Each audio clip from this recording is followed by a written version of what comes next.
Почитувани граѓани, почитувани представници на медиумите.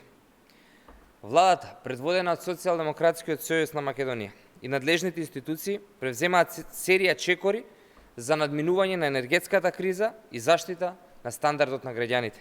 Од утре АДСМ го презема управувањето со БЕК и Топлана Скопје Север, со што ќе се реши кризата со топлинската енергија, а граѓаните на Скопје до крајот на грејната сезона ќе имаат парно грејење до 1 часот по полноќ.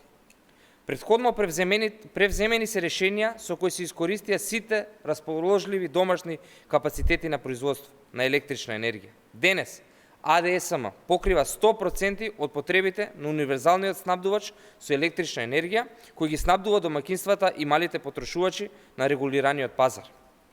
Превземен и првиот конкретен чекор за заштита на стандардот на граѓаните со покачените цени на енергенците. Со 60 милиони денари ќе се субвенционираат месечните трошоци за струја на 7500 семејства.